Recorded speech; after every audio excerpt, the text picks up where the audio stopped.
نہیں تھا. اگر تیر تھا تو بچاؤ کے لیے، زرہ نہیں تھی، لیکن تھا تو رب پر ایمان تھا، اللہ پر اعتماد تھا. اور انہی کے متعلق اقبال نے کہا تھا کہ کافر ہے تو شمشیر پہ کرتا ہے بھروسہ، اور مومن ہے تو بے تیغ بھی شہید ملت علامہ احسان الہی ظہیر شہید کی شخصیت کسی تعارف کی محتاج نہیں ہے. علامہ احسان الہی ظہیر اس میں بامسمى شخصیت کے حامل اور حقیقی معنوں میں وطن عزیز پاکستان میں اللہ رب العزت کا ایک عظیم احسان تھے، جنہوں نے ملک و ملت کا نام خوب روشن کیا اور ملک کی داخلی سیاست میں بد انتظامی اور بد دیانتی پر ببانگ دل آواز اٹھائی. یقیناً ایسی نابغہ روزگار شخصیت روز پیدا نہیں ہوتی اور تاریخ میں ہمیشہ کے لیے امر ہو جاتی ہے. یہی تو وجہ ہے کہ 35 برس گزر جانے کے باوجود لوگ ان کو یاد کرتے ہیں اور ان کا ذکر علمی و سیاسی میدان میں ایک بااثر شخصیت کے طور پر یاد رکھا جاتا ہے. آپ 31 مئی 1945 بروز جمعرات شہر سیالکوٹ کے محلہ احمد پورہ میں ایک دیندار گھرانے میں پیدا ہوئے. آپ کے والد حاجی ظہور الہی مولانا ابراہیم میر سیالکوٹی کی عقیدت مندوں میں سے تھے.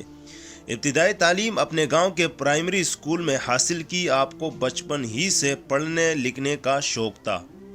حدادہ ذہانت و فطانت اور اپنے ذوق و شوق کی بنا پر 9 برس کی عمر میں ہی آپ نے قرآن کریم حفظ کر لیا اور اسی سال نماز تراویح میں آپ نے قرآن کریم سنا بھی دیا.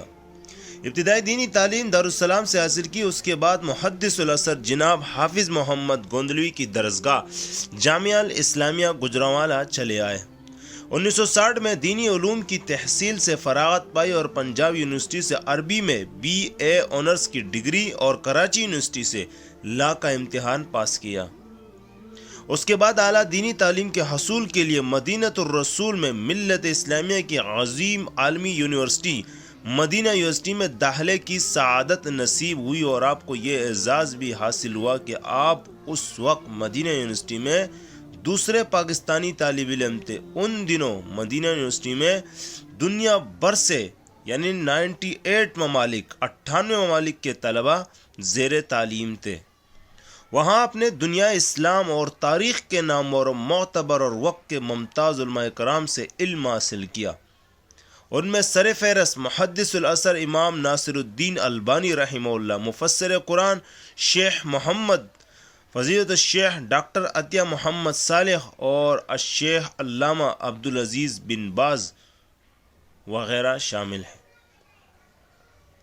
علامہ احسان الہی ظہیر جب جامعہ اسلامیہ مدینہ منورہ میں زیر تعلیم تھے، آپ نے مشاہدہ کیا کہ عالم عرب بالخصوص آپ کے اساتذہ کرام فتنہ قادیانیت کے بارے میں زیادہ آگاہی نہیں رکھتے. لہٰذا آپ نے دور طالب علمی ہی میں اپنی پہلی معرکۃ الآراء تصنیف القادیانیہ عربی میں تالیف فرمائی. اساتذہ کرام کو مسودہ دکھایا گیا تو عربی زبان میں مرزائیت کا قلم قاں جس انداز میں کیا گیا تھا، سب نے انتہائی پسندیدگی کا اظہار کرتے ہوئے کتاب کی اشاعت کا مشورہ دیا. لیکن یہ بات سب کے لیے عجیب تھی کہ ایک طالب علم کی کتاب کے ٹائٹل پر مؤلف کو فاضل مدینہ یونیورسٹی لکھا جائے. سوالیہ نشان تو تھا. جبکہ بعض اساتذہ نے تو خدشات بھی ظاہر کر دیے تھے کہ خدا نخواستہ اگر ہم احسان الہی ظہیر کو امتحان دینے سے پہلے ہی فاضل مدینہ لکھنے کی اجازت دے دے اور وہ امتحان پاس نہ کر سکے تو یونیورسٹی کا مورال گر جائے گا. تاہم رئیس الجامعہ شفیق و مہربان استاد شیخ عبدالعزیز بن باز رحمہ اللہ نے وہ تاریخی الفاظ فرمائے جو آج تک کسی کے لیے وہ الفاظ نہیں فرمائے گئے. وہ کیا تھے؟ وہ یہ تھے کہ اگر احسان الہی ظہیر امتحان میں فیل ہو گئے تو میں یونیورسٹی بند کر دوں گا. یعنی دنیا بھر کی مشہور یونیورسٹی مدینہ یونیورسٹی کا نام لیا، اگر اس میں وہ پاس نہ ہوئے تو میں یونیورسٹی بند کر دوں گا. یہ آپ کا اپنے ہونہار شاگرد پر حد درجہ اعتماد کا مظہر تھا کہ آپ کو قبل از فراغت فاضل مدینہ لکھنے کی اجازت مرحمت فرما دی گئی. ماشاءاللہ. اور جب امتحان کا وقت آیا تو آپ مدینہ یونیورسٹی سے اس اعزاز کے ساتھ فارغ ہوئے کہ یونیورسٹی میں زیر تعلیم 98 ممالک کے طلبہ میں اول پوزیشن پر رہے۔ مدینہ یونیورسٹی سے فارغ ہونے کے بعد آپ کو یونیورسٹی میں ہی آسائشوں سے پرسکون و اعلیٰ مرتبہ پر مشتمل منصب تحقیق و تدریس کی پیشکش کی گئی، مگر آپ نے اپنی ذاتی زندگی پر دین حق کی خدمت اور وطن عزیز کی اصلاح کو ترجیح دی اور یہ تڑپ لے کر وطن عزیز لوٹ آئے کہ کلمہ لا الہ الا اللہ کے نام پر بنایا گئے اس ملک میں اللہ تعالیٰ کے دین اور حکم کا بول بالا ہو، اور اسی مقصد کی تکمیل کی خاطر رات دن جد و جہد شروع کر دی۔ وطن واپسی پر آپ نے ابتدائی تحریر کے ذریعے دعوت و دین کے کام کا آغاز کیا، نیز 7 روزہ الاعتصام اور 7 روزہ اہل حدیث کے مدیر بھی رہے اور ترجمان الحدیث کے نام سے ایک رسالہ بھی جاری کیا۔ آپ نے ایک خطبہ عید میں جنرل ایوب خان کے خلاف اپنی پہلی سیاسی تقریر کی، پھر یہ سلسلہ جاری رکھا اور بھٹو دور میں قید و بند کی صعوبتیں بھی برداشت کی۔ آپ پر کئی مقدمات بنائے گئے۔ بنگلہ دیش مرد آباد تحریک میں آپ نے بھرپور حصہ لیا۔ آپ نے مختلف ممالک کے تبلیغی سفر بھی کیے، سعودی عرب اور دیگر عرب ممالک کے علاوہ Belgium, Holland, Italy, France, Germany, England, Bangladesh اور یہاں تک کہ ہندوستان میں مختلف عالمی علمی کانفرنسوں سے خطاب کیا۔ عرب ممالک تو آپ کا آنا جانا ایک معمول اور روزمرہ کا کام تھا۔ علامہ احسان الہی ظہیر ایک دل پذیر شعلہ بیاں مقرر بھی تھے جو سامعین کو اپنے سحر میں لے لیتے تھے۔ 20 مارچ 1987 کو چنیوٹ میں خاتم النبیین کانفرنس تھی۔ علامہ مرحوم سب سے آخر میں خطاب کرنے کے لیے تشریف لائے کہ بوندا باندی شروع ہو گئی اور دیکھتے ہی دیکھتے موسلادھار بارش شروع ہو گئی۔ جب علامہ نے دیکھا کہ لوگ بارش کی وجہ سے اضطراب کا شکار ہے تو آپ نے کمال حکیمانہ انداز سے حاضرین کو مسحور کر دیا۔ آپ نے سر سے جنا کیپ اتاری، آستینیں چڑھا لی اور فرمایا، خاموش ہو جاؤ،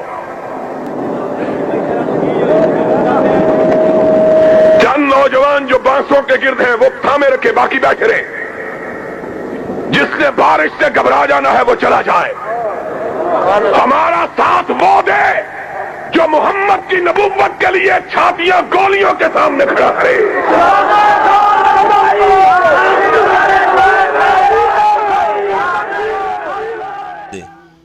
یہ سننا تھا کہ جو کوئی جہاں کڑایا بیٹا تھا وہی جم گیا۔ علامہ شہید کی کتب کو دنیا بھر کے علمی و عوامی خلقوں میں یکساں مقبولیت کا شرف حاصل ہوا اور بہت بڑی تعداد کو علامہ شہید کی کتب سے بتوفیق اللہ راہ ہدایت نصیب ہوئی۔ یہی وجہ ہے کہ علامہ کی اکثر کتب کے تراجم اردو، فارسی اور دیگر عالمی زبانوں میں موجود ہے۔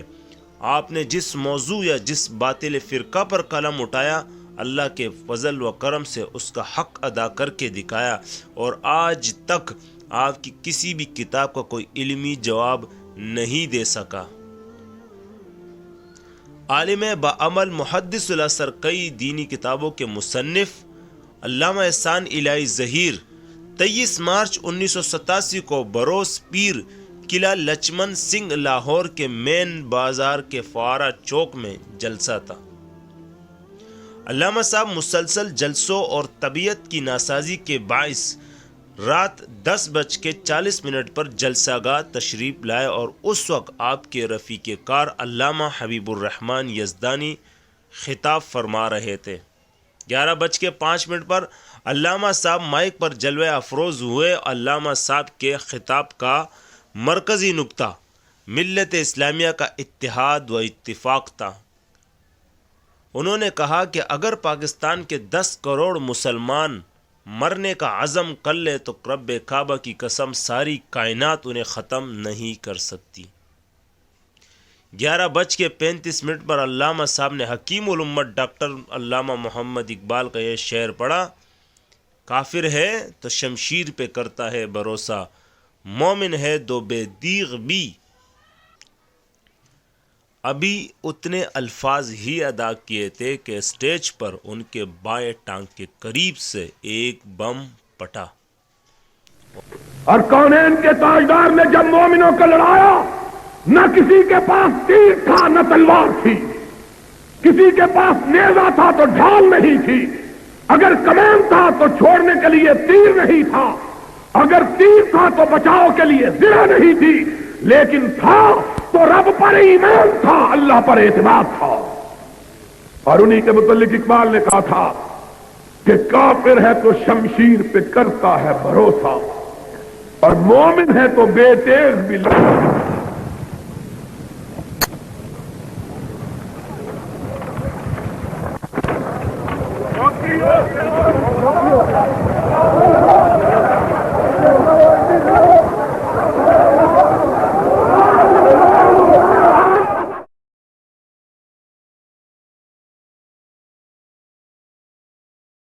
اور ایک کہرام بپا ہو گیا۔ علامہ حبیب الرحمن یزدانی سمیت 8 افراد موقع پر ہی شہید ہو گئے اور علامہ احسان الہی ظہیر سمیت 90 سے زائد افراد زخمی ہوئے۔ علامہ صاحب کو شدید زخمی حالت میں لاہور کے میو اسپتال میں لایا گیا۔ 28 مارچ تک آپ کا علاج جاری رہا مگر حالت تشویشناک رہی۔ ملت اسلامیہ کے اس شہیر علامہ کو علاج کے لیے سعودی عرب اور عراق سے پیشکش ہوئی تو آپ نے سعودی عرب کی پیشکش قبول کر لی اور اسی رات سعودی عرب روانہ کر دیا گیا۔ 29 مارچ کو سعودی عرب پہنچتے ہی علامہ صاحب کو ریاض کے جدید ترین ملٹری اسپتال میں داخل کر دیا گیا۔ ڈاکٹروں نے آپریشن کے لیے بے ہوش کیا لیکن آپ کا وقت موعود آ چکا تھا۔ علامہ صاحب 22 گھنٹے ریاض میں زندگی اور موت کی کشمکش میں رہنے کے بعد قافلہ شہداء میں شامل ہوئے۔ انا للہ و انا الیہ راجعون۔ مفتی اعظم سعودیہ عرب الشیخ عبدالعزیز بن باز نے دیرہ ریاض کی مرکزی مسجد میں نماز جنازہ پڑھائی۔ نماز جنازہ کے بعد آپ کے جسد خاکی کو شیر حبیب مدینہ منورہ لے جایا گیا۔ مسجد نبوی میں دنیای اطراف سے آنے والے وفود و شیوخ، مفتیان، اساتذہ، علماء اور طلباء کی وجہ سے مسجد نبوی میں انسانوں کا سیلاب نظر آتا تھا اور تا حد نگاہ سر ہی سر دکھائی دیتے تھے۔ ازدام کا یہ عالم تھا کہ آپ کا آخری دیدار کرنا محال تھا۔ مدینہ طیبہ میں ڈاکٹر شمس الدین افغانی نے نماز جنازہ پڑھائی۔ مدینہ یونیورسٹی کے شیوخ و اساتذہ اور طلباء کے علاوہ سعودی عرب کے اطراف سے ہزاروں علماء کرام، طلباء و عوام اشکبار آنکھوں سے جنازے میں شامل تھے۔ آپ کے جسد خاکی کو جنت البقیع میں دفن کیا گیا۔ آپ کو یہ سعادت نصیب ہوئی کہ آپ کی قبر امام مالک رحمہ اللہ کی قبر کے پہلو میں ہے، جس کے دائیں طرف رسول رحمت کے ازواج مطہرات کی قبریں ہیں اور تھوڑے فاصلے پر رسول اکرم صلی اللہ علیہ وسلم کے لخت جگر جناب ابراہیم کی قبر مبارک ہے۔ علامہ کی شہادت کے بعد ان کی حیات و خدمات پر مختلف اہل علم نے 20 مضامین تحریر کیے اور ہر سال ماہ و مارچ میں کوئی نیا مضمون اخبار، رسائل اور جرائد کی زینت بنتا تھا۔ اللہ رب العزت علامہ شہید کی مرکت پر اپنی رحمت کی برکہ برسائے اور انہیں جنت الفردوس میں اعلیٰ و عرفہ مقام عطا فرمائے۔ السلام علیکم ورحمۃ اللہ وبرکاتہ۔